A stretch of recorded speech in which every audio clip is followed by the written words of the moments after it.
Olá, meus irmãos, graça e paz seja convosco. Esse título que tem aí, eu vou explicar no final do estudo de hoje, tá bom? Porque na compreensão do Messias, ele tinha uma percepção diferenciada. E a pergunta que eu faço é: de onde surgiu essa percepção? Quem o induziu a isso? O porquê de tudo isso? Eu vou falar para vocês no final do vídeo. Inicialmente, eu quero tratar aqui desse verso para o verso da pergunta central, né, que tem dizendo assim: o que João Batista disse sobre Jesus e o que o povo não esperava de tão aguardado para com o Messias. Irmãos, existia naquela, de acordo com o Antigo Testamento, Jesus ele era proferido, ele era profetizado como aquele que viria como um Messias, mas um Messias sofredor, como está no livro de Isaías. O próprio Miqueias também traz a mesma atribuição. E me chama a atenção a maneira como ele é dito no livro de Isaías, como ovelha muda foi levada ao matadouro. Então, assim, era necessário que houvesse uma certa, como é que eu posso dizer assim, uma certa sensibilidade para com o Antigo Testamento, a fim de que eles pudessem considerar o que de Cristo teria sido dito. E o próprio João Batista profere, ou seja, ele evidencia esse episódio, quando ele chega a dizer assim: eis o Cordeiro de Deus, pela segunda vez. No capítulo 1 do Evangelho de João, o verso 29, ele fala: vejam, de acordo com a tradução NVT, eis o Cordeiro de Deus que tira o pecado do mundo. Mais adiante, no verso 36, ele repete ou confirma: eis o Cordeiro de Deus.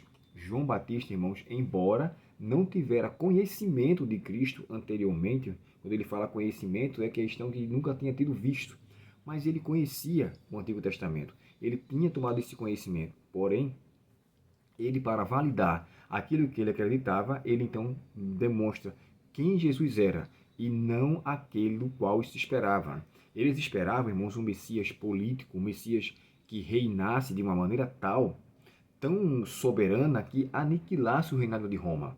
É tanto que o nome de Cristo, ele passou a ser, não passou a ser, né, se intitulou como Emanuel, que quer dizer Deus conosco, e alguns acreditavam que esse título teria sido mudado por Israel. Israel significa aquele que luta com Deus, nome que deu origem quando Jacó, no vale de Jaboque, estava lutando com o anjo. Aí ele disse: teu nome não mais será Jacó, mas será Israel, porque como um homem lutaste com Deus e como príncipe, até então e prevaleceste. É claro, irmãos, que embora esse título de Israel foi trazido como aquele que luta com Deus, então quer dizer, o Messias iria lutar. Aí ele vem como Emanuel, que quer dizer Deus conosco, um Deus que se relaciona, um Deus que se intervém entre uma relação. E a intervenção de Cristo foi unicamente por sua morte. Através da morte temos paz com Deus. Através de sua morte nós temos uma relação mais estreita com Deus. Através de sua morte ele veio nos dar salvação e, de fato, aniquilaria todo o mal que existia até então, não só para com Roma, mas todos os reinos maléficos que esse mundo então levanta. Então, a morte de Cristo, como cordeiro, foi para resgatar e libertar o ser humano do cativeiro do pecado e não de uma opressão política, como tinha uma percepção judaica. E agora vem a resposta. De onde veio esse conceito dessas pessoas de que Jesus deveria ser aquele Messias que viria a ser algo bem, como é que eu posso dizer assim, um Messias guerreiro, um Messias que lutava, um Messias que estava à frente?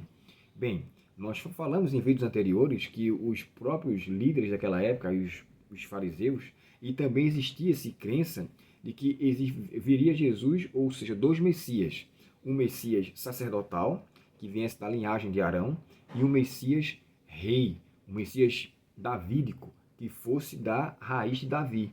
Então esses dois conceitos tinham-se em crença, mas a questão é, de onde surgiu isso?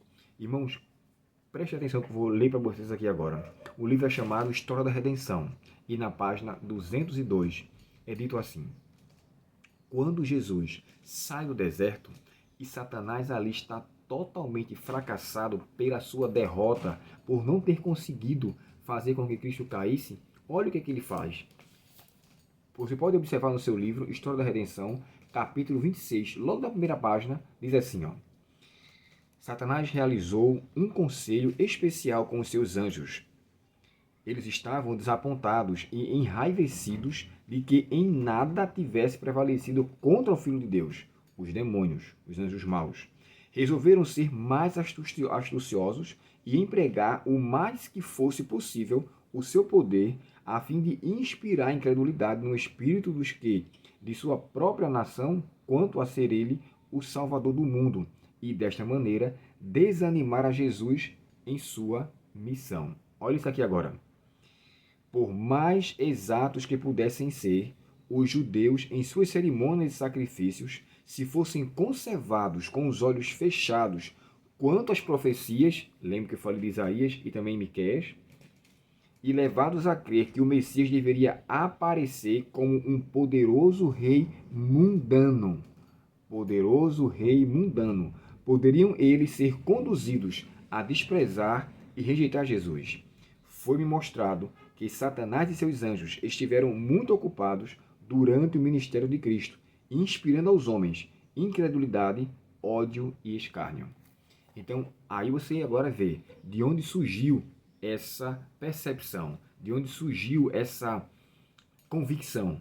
Satanás estava por trás disso. É claro que existia um conceito de um rei davídico, né? De um rei da tribo de Davi, ou perdão, da linhagem de Davi. Porém, Satanás nos instigou a isso e desapontado, fracassado, porque não conseguiu derrubar a Cristo, ele voltou-se com mais feroz ira a fim de poder amenizar, ou melhor dizendo, aniquilar o ministério de Cristo e a sua evidência através do Antigo Testamento. Por isso, irmãos, o próprio Jesus disse: examinai as Escrituras, porque vós cuidastes nela a vida eterna, e são elas mesmas que testificam de mim. O exame, você sabe, não é uma observação superficial, é algo bem acurado. Um outro ponto, ele fala assim: examinai as Escrituras. De que Escritura Jesus estava falando? Do Antigo Testamento.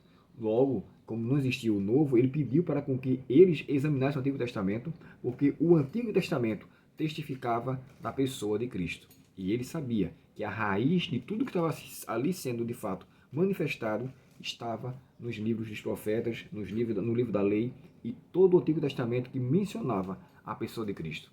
E aqui nós vemos a importância: não dê ouvidos às vãs sutilezas, a certos conceitos. Sempre tem a sua defesa e a sua base no assim diz o Senhor. E o João, ele fez isso com muita propriedade, enfatizou por várias vezes e demonstrou a importância de crer no Messias profético.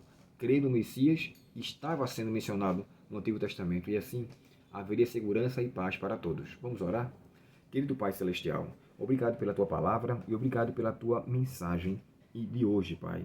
Que nós possamos sempre crer no Messias vindouro, o Messias que virá, mas é o mesmo que veio aqui e ensinou aos seus filhos a obedecer a Tua palavra em tudo. Perdoa, Pai, nossos pecados, permanece conosco e nos dá um bom dia, em nome de Jesus. Amém. Deus muito te abençoe, um ótimo dia em sua presença. Se você gostou desse vídeo, irmãos, curta, porque muitos assistem e às vezes não dão uma curtida. Isso não vai tirar nada de você. Dê uma curtida, nos facilita, nos ajuda. E embora o meu canal seja pequeno, mas se você assistir, se você curtir, na mesma condição, isso vai me auxiliar muito, tá bom? Conto com a sua ajuda, Deus abençoe e até o próximo estudo, se Deus quiser. Até logo.